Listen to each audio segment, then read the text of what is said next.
Operation theatre and anaesthesia technology മീഡിയയിലെ പുതിയൊരു വീഡിയോയിലേക്ക് എല്ലാവർക്കും എക്സാം ആവാറായെന്ന് കുറച്ച് കമന്റ്സ് വന്നിരുന്നു. അപ്പൊ കുറച്ച് എക്സാം ടിപ്സും എക്സാമിന്റെ ടൈമിങ്സ് എങ്ങനെ കറക്റ്റ് ആയിട്ട് എഴുതാമെന്നും. Hi everyone, operation theatre and anaesthesia technology മീഡിയയിലെ പുതിയൊരു വീഡിയോയിലേക്ക് എല്ലാവർക്കും വെൽക്കം.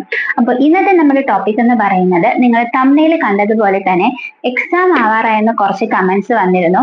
അപ്പൊ കുറച്ച് എക്സാം ടിപ്സും എക്സാമിന്റെ ടൈമിങ്സ് എങ്ങനെ കറക്റ്റ് ആയിട്ട് എഴുതാമെന്നും, ഒരു മാർക്കിന് എത്രത്തോളം എഴുതണമെന്നും, എങ്ങനെ പഠിക്കണമെന്നും, ടൈം ടേബിൾ എങ്ങനെ സെറ്റ് ചെയ്യണമെന്നും അതിനെ പറ്റിയിട്ടുള്ള ഫുൾ ഡീറ്റെയിൽസ് നമ്മൾ ഇന്ന് ഈ വീഡിയോയിലൂടെ പറയുന്നുണ്ടാകും. അതോടൊപ്പം ഇനി വേറെ എന്തെങ്കിലും കമന്റ്സ് നിങ്ങൾക്ക് ചോദിക്കാനുണ്ടെങ്കിൽ അതും ചോദിക്കാവുന്നതാണ്. ടൈം അനുസരിച്ച് ഞാൻ അതിന്റെ വീഡിയോ ഇടാട്ടോ, അല്ലെങ്കിൽ റിപ്ലൈ തരാൻ ശ്രമിക്കാട്ടോ. അപ്പൊ നമുക്ക് വീഡിയോയിലേക്ക് പോകാം. ഫസ്റ്റ് നമ്മൾ എക്സാമിന് പ്രിപ്പയർ ചെയ്യേണ്ടത് എല്ലാവരും ചെയ്യുന്നത് പോലെ തന്നെ ടൈം ടേബിൾ ആണ്. ടൈം ടേബിൾ ഞാൻ ഇന്ന രീതിയിൽ പ്രിപ്പയർ ചെയ്യണമെന്ന് ഒരിക്കലും പറയില്ല. എല്ലാവരും യുണീക്ക് ആണ്. അപ്പോൾ നിങ്ങളുടേതായ രീതിയിൽ നിങ്ങൾ ടൈം ടേബിൾ സെറ്റ് ചെയ്യണം. അതായത് ഇപ്പൊ പഠിച്ചുകൊണ്ടിരിക്കുന്ന സ്റ്റുഡൻസിന് ഡ്യൂട്ടി പീരീഡ് ചില ആൾക്കാർക്ക് മോർണിംഗ് ആയിരിക്കും, ചില ആൾക്കാർക്ക് ഈവനിങ് ആയിരിക്കും, ചില ആൾക്കാർക്ക് നൈറ്റ് ആയിരിക്കും. അപ്പൊ ഞാൻ ഒരു ടൈം ടേബിൾ പറഞ്ഞു കഴിഞ്ഞാൽ നിങ്ങൾക്ക് ആ ടൈം ടേബിൾ കറക്റ്റ് ആയിട്ട് മാനേജ് ചെയ്ത് പോകാൻ പറ്റില്ല. അപ്പൊ അവരവരെ അറിയുക, സ്വന്തമായിട്ട് ടൈം ടേബിൾ ഉണ്ടാക്കുക. അതായത് എനിക്ക് എപ്പോഴൊക്കെയാണ് പഠിക്കാൻ സമയം കിട്ടുന്നത് എന്ന് എനിക്ക് മാത്രമല്ലേ അറിയുള്ളൂ. അപ്പൊ നിങ്ങൾ ആ രീതിയിൽ ടൈം ടേബിൾ ക്രിയേറ്റ് ചെയ്യാം. അതിൽ ഒരു ടിപ്പായിട്ട് പറഞ്ഞുതരാൻ പറ്റുന്നത്, ഏതെങ്കിലും ഒരു സബ്ജക്ട് നിങ്ങൾക്ക് പാടായിട്ടുള്ളതായിരിക്കും. കൂടുതൽ ആൾക്കാർക്കും എനിക്ക് തോന്നുന്നു അനാട്ടമി ആയിരിക്കും പാട്. കാരണം അനാട്ടമി നമുക്ക് കുറച്ച് ടഫായിട്ട് തോന്നും. കാരണം നമ്മൾ പഠിച്ചു കഴിഞ്ഞ് നെക്സ്റ്റ് പേജിലേക്ക് പോയിട്ട് അടുത്ത പഠിച്ചിട്ട് തിരിച്ചു വന്ന് അടുത്തത് നോക്കുമ്പോഴേക്കും അത് മറന്നു. അപ്പൊ നമുക്ക് ടെൻഷൻ ആവും. അപ്പൊ എന്ത് ചെയ്യുക, അങ്ങനെയുള്ള കാര്യങ്ങൾ ചെറിയ സ്ലിപ്സിൽ എഴുതി, കുറച്ച് നമുക്ക് ടേംസ് ഉണ്ട്, മെഡിക്കലി കുറച്ച് ടേംസ് ഒക്കെ അല്ലേ, അപ്പൊ അതൊക്കെ നിങ്ങൾ പേപ്പർ സ്ലിപ്സിൽ എഴുതി ചുമരിൽ ഒട്ടിച്ച് വെച്ച് അങ്ങനെയൊക്കെ പഠിക്കാം. ഞാൻ അങ്ങനെയൊക്കെയാണ് പഠിച്ചത്. ഓക്കെ. അപ്പം ഈ രീതിയിൽ ടൈം ടേബിൾ ക്രിയേറ്റ് ചെയ്യുക. പിന്നെ മെയിൻ ആയിട്ട് ശ്രദ്ധിക്കേണ്ട ഒരു കാര്യം, കണ്ടിന്യൂസ് ആയിട്ടിരുന്ന് പഠിക്കരുത്. മാക്സിമം 20 മിനിറ്റ്സ് വരെയാണ് നമ്മുടെ ബ്രെയിനിന് ഒരു കാര്യത്തിനെ തന്നെ കോൺസെൻട്രേറ്റ് ചെയ്ത് നിൽക്കാൻ പറ്റുള്ളൂ. അപ്പൊ മാക്സിമം 20 മിനിറ്റ്സ് പഠിക്കുക. 20 മിനിറ്റ്സ് കഴിഞ്ഞിട്ട് ഒരു 10 മിനിറ്റ്സോ 15 മിനിറ്റ്സോ വേറെ എന്തെങ്കിലും കാര്യം ചെയ്യുക. നിങ്ങൾക്ക് ഇഷ്ടപ്പെട്ട എന്തെങ്കിലും കാര്യം ചെയ്യുക. അതിപ്പോ റീൽസ് കാണണമെങ്കിൽ റീൽസ് കണ്ടോ. പക്ഷേ നമുക്ക് റീൽസ് കാണാനിരിക്കുമ്പോഴുള്ള പ്രശ്നം, ഈ 15 മിനിറ്റ് 1 മണിക്കൂർ ആകാനുള്ള ചാൻസ് ഉണ്ട്. അതുകൊണ്ട് കുറച്ചൊക്കെ ഒന്ന് പുറത്തു പോയി പുറമേ ഉള്ള എക്സ്റ്റേണൽ ബ്യൂട്ടിയൊക്കെ ഒന്ന് കണ്ട് എന്നിട്ട് തിരിച്ചു വന്നിട്ട് പിന്നെയും പഠിക്കാനിരിക്കുക. എക്സാം ആണ്, അപ്പൊ നമുക്ക് പഠിത്തമാണ് മെയിൻ കാര്യം. അത് കഴിഞ്ഞ് പിന്നെയും അതൊരു 20 മിനിറ്റ്സ് പഠിക്കുക. പിന്നെ നിങ്ങളുടെ ഡേ ടു ഡേ ലൈഫിലുള്ള ബാക്കി കാര്യങ്ങൾ ചെയ്യുക. വീട്ടിൽ വിളിക്കാനുണ്ടെങ്കിൽ, ഹോസ്റ്റലേഴ്സ് ആണെങ്കിൽ വീട്ടിൽ വിളിക്കാനുണ്ടെങ്കിൽ വീട്ടിൽ വിളിക്കുക. വീട്ടിലുള്ളവരാണെങ്കിൽ എല്ലാവരുമായിട്ടൊക്കെ ഒന്ന് സംസാരിച്ചിട്ട് തിരിച്ചു വന്ന് പിന്നെയും പഠിക്കാതിരിക്കുക. എക്സാം ടൈമിൽ നമുക്ക് പഠിത്തമാണ് മെയിൻ. അതുകൊണ്ടാണ് ഞാൻ എക്സാം ടൈമിലെ കാര്യം ആയതുകൊണ്ടാണ് ഇങ്ങനെ റൊട്ടേറ്റ് ചെയ്ത് എല്ലാം കറങ്ങി തിരിച്ച് പഠിത്തത്തിലേക്ക് തന്നെ വന്നുകൊണ്ടേ ഇരിക്കുന്നത്. ഓക്കെ. പിന്നെ കുറെ പേർക്കുള്ള ടെൻഷനാണ് എക്സാം ടൈമിലുള്ള ടെൻഷൻ. അതിനുള്ളൊരു സൊല്യൂഷൻ എന്ന് പറയുന്നത്, നിങ്ങൾ ഇടയ്ക്ക് മെഡിറ്റേഷൻസ് സ്വന്തമായിട്ട് ചെയ്യാം. നമ്മുടെ യൂട്യൂബ് ചാനലൊക്കെ എടുത്ത് നോക്കിക്കഴിഞ്ഞാൽ ടെൻഷൻ ഫ്രീ മെഡിറ്റേഷൻ എന്ന് മാത്രം അടിച്ചാൽ മതി. കുറച്ചു നേരം ബ്രീത്ത് ഇൻ ബ്രീത്ത് ഔട്ട് ചെയ്യുന്ന കുറച്ച് എക്സസൈസ് ഒക്കെ കാണും. ചില ആൾക്കാർക്ക് എക്സാം എന്ന് പറഞ്ഞാൽ ഭയങ്കര ടെൻഷൻ ആയിരിക്കും. ചില ആൾക്കാർക്ക് ടെൻഷൻ കാരണം പനി വരും. അങ്ങനെയുള്ള ആൾക്കാർ വരെ ഉണ്ട്. അങ്ങനെയുള്ള ആൾക്കാരോട് എനിക്ക് പറയാനുള്ളത്, നിങ്ങൾ യൂട്യൂബ് ചാനൽ എടുത്തിട്ട് ഇതുപോലെ മെഡിറ്റേഷൻസ് എന്നൊക്കെ അടിച്ചു നോക്കിക്കഴിഞ്ഞാൽ കുറച്ചു നേരത്തേക്ക് ഒരു breath in breath out exercise ഒക്കെ ചെയ്യുമ്പോൾ ഏറെക്കുറെയൊക്കെ മനസ്സ് റിലാക്സ് ആവും. പിന്നെ അടുത്ത കാര്യം, പഠിക്കാം. ഞാൻ കണ്ടുവന്നതിൽ ഒരു കാര്യം പറയാം, ഒന്നും പഠിക്കാത്ത ആൾക്ക് ടെൻഷൻ ഉണ്ടാവൂല, എല്ലാം പഠിച്ച ആൾക്കും ടെൻഷൻ ഉണ്ടാവൂല. പക്ഷെ എന്തൊക്കെയോ പഠിച്ച ആൾക്കാർക്കാണ് ഈ ടെൻഷൻ ഫുള്ള്. അതുകൊണ്ട് നിങ്ങൾ എന്തൊക്കെയൊക്കെയോ പഠിച്ച് അവിയൽ പരുവത്തിലാക്കി വെക്കരുത്. പഠിക്കുന്ന കാര്യങ്ങൾ ഉറപ്പിച്ച് തന്നെ പഠിക്കാം. ഓക്കെ. ഇപ്പൊ അനാട്ടമിയുടെ കേസിൽ ഞാൻ പറഞ്ഞൊരു കാര്യം എന്ന് പറയുന്നത്, മറന്നു പോവുക. അത് എല്ലാവർക്കും ഉള്ള പ്രശ്നമായിട്ട് ഞാൻ കണ്ടിട്ടുണ്ട്. കാരണം എനിക്ക് അനാട്ടമി എന്ന് പറയുന്നത് ടഫസ്റ്റ് സബ്ജക്റ്റ് ആയിരുന്നു. അതായത് ഞാനിപ്പം അനാട്ടമി ഓഫ് ട്രക്കിയ പഠിച്ചതിന് ശേഷം തിരിച്ച് CNS വന്ന് പഠിക്കുവാണ് എന്നുണ്ടെങ്കിൽ തിരിച്ച് ഞാൻ അനാട്ടമി ഓഫ് ട്രക്കിയയിൽ പോകുമ്പോൾ എനിക്കൊന്നും ഓർമ്മ കാണൂല. അപ്പൊ ഞാൻ വിചാരിക്കും ടെൻഷനായി, സ്ട്രെസ്സായി. എന്ത് ചെയ്യും? എക്സാമിനും ഇതേ അവസ്ഥയായി പോകും. അപ്പൊ ഞാൻ കണ്ടെത്തിയ അതിനുള്ള ടിപ്പ് എന്ന് പറയുന്നത്, അനാട്ടമി ഓഫ് ട്രക്കിയ ഞാൻ തന്നെ സ്വന്തമായിട്ട് ഒരു പേപ്പറിൽ പടം വരച്ചു. അതെന്റെ ചുമരിൽ ഒട്ടിച്ചു. എന്നിട്ട് അതിന്റെ പാർട്സ് നമുക്കറിയാലോ, പാർട്സ് അടയാളപ്പെടുത്തി ആ പാർട്സിന്റെ യൂസസ് ചെറിയ രീതിയിൽ ഒറ്റ വേർഡിൽ യൂസ് എഴുതി വെച്ചു. അതിനുശേഷം ഓരോ പാർട്സിന്റെയും യൂസ് അതുപോലെ എഴുതി വെച്ചു. ആ ഒരു പിക്ചർ എനിക്ക് എക്സാമിന് അനാട്ടമി ഓഫ് ട്രക്കിയ ഉണ്ടായിരുന്നു. എന്റെ മൈൻഡിൽ ആ ബുക്കിലെ ഒരു സെന്റൻസും ഉണ്ടായിരുന്നില്ല. എന്റെ മൈൻഡിൽ ഉണ്ടായിരുന്നത് ഞാൻ ആ ഒട്ടിച്ചു വെച്ച പേപ്പറും ആ പേപ്പറിലുള്ള പിക്ചറും അതിനകത്ത് ഞാൻ എഴുതി വെച്ച കാര്യങ്ങളായിരുന്നു. ആ പിക്ചർ വരച്ചു, നമുക്ക് ഒട്ടിച്ചു വെച്ച സാധനം ഉണ്ട്, നമ്മുടെ മൈൻഡിൽ അതിന്റെ യൂസ് ഉണ്ട്, അതിന്റെ പാർട്സ് ഉണ്ട്. അത് വെച്ച് സ്വന്തമായിട്ട് എക്സാമിന് മാക്സിമം പാർട്സ് എഴുതി എന്താ പറയാ നമ്മുടേതായ രീതിയിൽ സെന്റൻസ് എഴുതി വെക്കാം. നമുക്ക് ഒരു വഴിയും ഇല്ല, ഒരു നിർവാഹവും ഇല്ല, പഠിച്ചിട്ട് മറന്നു പോകുന്നു എന്നുള്ളവർക്ക് വേണ്ടി ഞാൻ പറഞ്ഞു തന്ന ടിപ്പാണ് ഇത്. ഓക്കെ, ഏറെക്കുറെ മനസ്സിലായെന്ന് വിശ്വസിക്കുന്നു.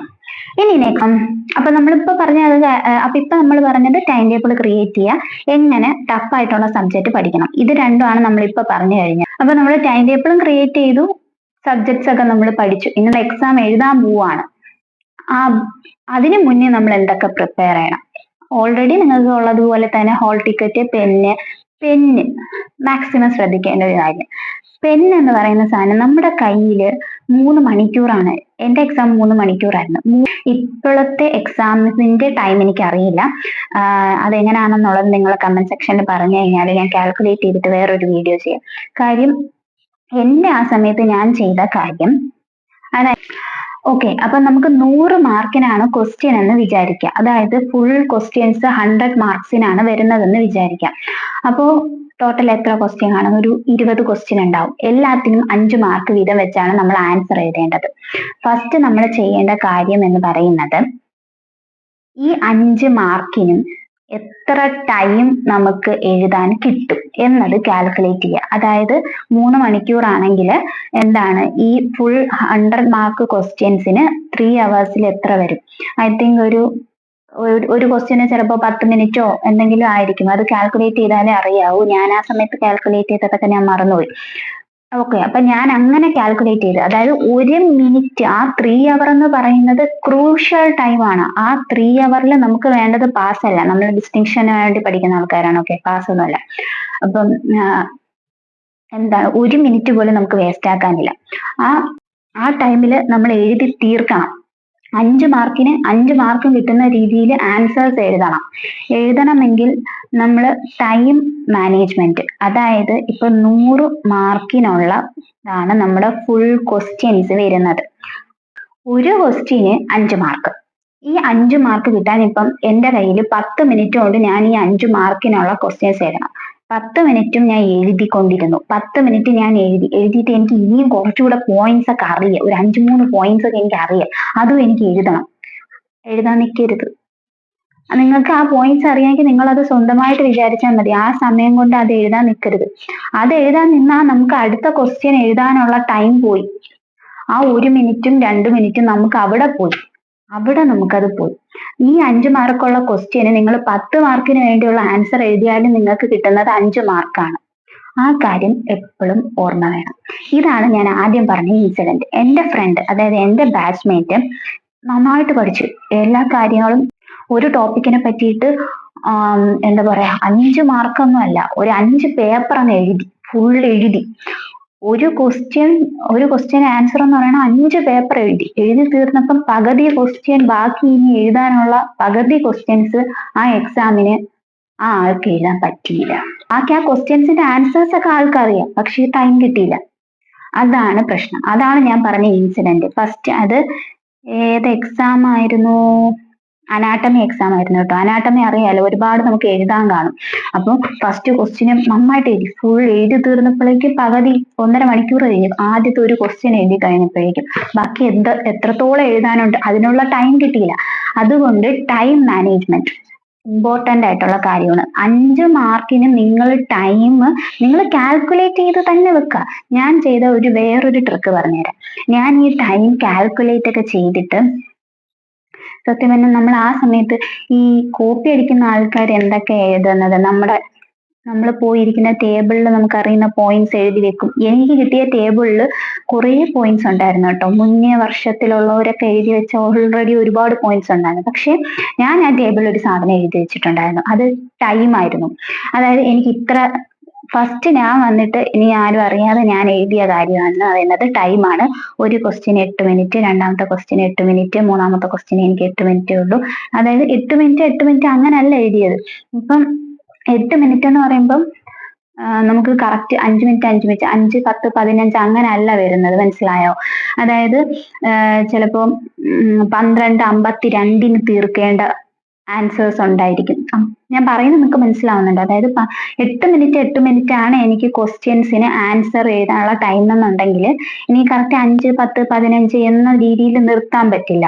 അതായത് ചിലപ്പോ 12:52 ആകുമ്പം എനിക്ക് അടുത്ത ക്വസ്റ്റ്യൻ നിർത്തി അടുത്തത് തുടങ്ങേണ്ടി വരും, മനസ്സിലായോ? ആ ടൈം ഞാൻ എന്റെ ടേബിളിൽ എഴുതിയിട്ടുണ്ടായിരുന്നു. ഓപ്പൺ ആയിട്ട് പറയാലോ, ഞാൻ ആ ടൈം എന്റെ ടേബിളിൽ ഞാൻ എഴുതി വെച്ചിട്ടുണ്ടായിരുന്നു. ഡിജിറ്റൽ വാച്ച് ഒന്നും അവിടെ കേറ്റില്ല.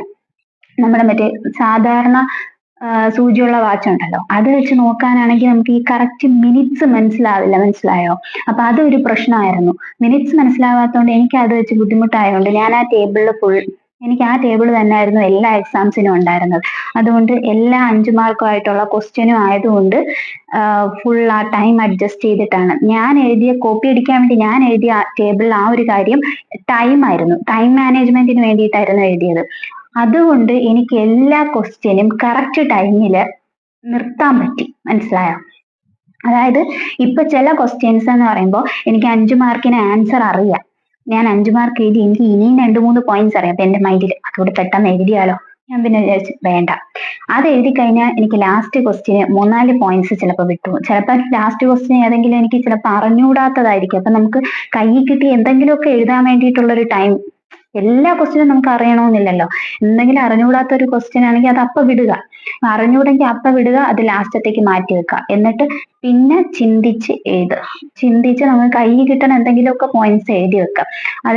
അതില് വേറെ നിർവാഹമൊന്നുമില്ല. കയ്യിൽ കിട്ടിയ പോയിന്റ്സോ അല്ലെങ്കിൽ ആ ക്വസ്റ്റ്യൻസിനെ തന്നെ കറക്റ്റ് തിരിച്ച് എഴുതുക, ആ പരിപാടികളൊക്കെ നിങ്ങൾക്ക് എക്സാമിന് എഴുതുന്നവരല്ലേ, അപ്പൊ നിങ്ങൾക്ക് അതൊക്കെ മനസ്സിലാവുന്നതായിരിക്കും.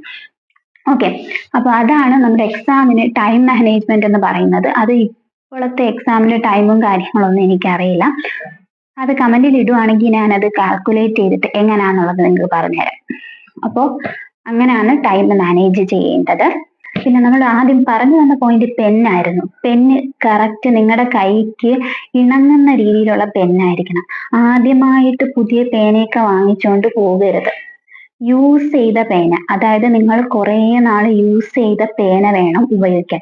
പുതിയ പേനയൊക്കെ എടുത്ത് പുതുതായിട്ട് എഴുതി തുടങ്ങുമ്പോൾ ഭയങ്കര ബുദ്ധിമുട്ടാണ്. എന്തിനാ, നമ്മൾ സ്പീഡായിട്ട് എഴുതണം, നമുക്ക് സ്പീഡപ്പും വേണം. നമ്മൾ ഈ ടൈമിൽ പതിയെ എഴുതിയപ്പോൾ നമുക്ക് സ്പീഡായിട്ട് നമുക്ക് ഫുൾ മാർക്ക് കിട്ടുന്ന രീതിയിൽ നമുക്ക് എഴുതണ്ടേ. അപ്പൊ യൂസ് ചെയ്ത പേന ഉപയോഗിക്കാം. പിന്നെ നമ്മുടെ കയ്യിൽ ഇണങ്ങുന്ന പേന. കുറേ നേരം എഴുതി കഴിയുമ്പോൾ നമ്മൾ ഇത്രയും സ്പീഡും നമ്മുടെ സ്ട്രെസ്സും എല്ലാം കൂടെ കഴിഞ്ഞ് എഴുതുമ്പോൾ കൈയൊക്കെ വേദനിക്കും, കൈക്കൊക്കെ മുറിയും. എനിക്ക് അങ്ങനെ പ്രശ്നം ഉണ്ടായിരുന്നു. എനിക്ക് സത്യം പറഞ്ഞാൽ ആ സമയത്ത് എന്താ പറയാ, സന്തൂർ സോപ്പിന്റെ കൂടെ ഒരു പേന ഫ്രീ കിട്ടുന്ന ഒരു ടൈം ആയിരുന്നു കേട്ടോ. എനിക്ക് ആ പേനയാണ് കിട്ടിയത്. അത് ഭയങ്കര സോഫ്റ്റ് ആയിട്ട് പിടിക്കാൻ നല്ല സോഫ്റ്റ് ആയിട്ടുള്ള ഒരു പേനയായിരുന്നു. അതുകൊണ്ട് എനിക്ക് ഭയങ്കര അതുകൊണ്ട് എനിക്കത് ഈസി ആയിരുന്നു. കുറെ ആൾക്കാർ പിൻ പോയിന്റ് ഒക്കെ വെച്ചിട്ടാണ് എഴുതിയത്. അതൊക്കെ കുറെ കഴിയുമ്പോൾ പാടാണ്. പിന്നെ ഈ ടെൻഷൻ കാരണം ഈ കൈ വെറ്റാവുന്ന ആൾക്കാർക്കൊക്കെ ഉണ്ടല്ലോ, കയ്യിൽ നിൽക്കില്ല. എനിക്ക് കിട്ടിയതെന്ന് പറഞ്ഞാൽ ആ സന്തൂർ സോപ്പിന്റെ കൂടെ കിട്ടിയ പേന എന്തോ ഒരു റബ്ബർ ടൈപ്പ് മെറ്റീരിയൽ ആയിരുന്നു. അത് കാരണം വെറ്റായാലും നമുക്ക് പിടിച്ച് സുഖമായിട്ട് സ്പീഡപ്പായിട്ട് എഴുതാൻ പറ്റുമായിരുന്നു. അങ്ങനെ കുറെ ലക്കൊക്കെ എനിക്ക് ഉണ്ടായിട്ടുണ്ട്. അപ്പൊ ഇത്രയുമാണ് നമ്മുടെ ഇന്നത്തെ ടോപ്പിക് എന്ന് പറയുന്നത്. എക്സാം ടിപ്സ്, എങ്ങനെ പഠിക്കണം, എങ്ങനെ ടൈം ടേബിൾ സെറ്റ് ചെയ്യണം, ഏത് രീതിയിലുള്ള പേന ഉപയോഗിക്കണം, അതുപോലെ തന്നെ ടൈം എങ്ങനെ അഡ്ജസ്റ്റ് ചെയ്യണം. ഇനി എന്തെങ്കിലും ഡൗട്ട്സ് ഇതിനകത്തുണ്ടെങ്കിൽ നിങ്ങൾക്ക് ചോദിക്കാവുന്നതാണ്. സ്ട്രെസ്ഡ് ഒന്നും ആവണ്ട, നോർമൽ ആയിട്ട് പോയി എക്സാം ഒക്കെ എഴുതിയിട്ട് വാ. ഓക്കെ, അപ്പൊ ഇനി നിങ്ങൾക്ക് എന്തെങ്കിലും വീഡിയോസ് വേണമെന്നുണ്ടെങ്കിൽ അതൊക്കെ ഒന്ന് കമന്റ് സെക്ഷനിൽ പറയാട്ടോ. ഞാൻ മാക്സിമം ഡിലേ ആവാതെ വീഡിയോസ് അപ്ലോഡ് ചെയ്യാൻ ശ്രമിക്കുന്നതായിരിക്കും. നെക്സ്റ്റ് വീഡിയോ ആയിട്ട് നമുക്ക് ഉടനെ തന്നെ കാണാം. അതുവരേക്കും ഓക്കെ, ബൈ, താങ്ക് യു.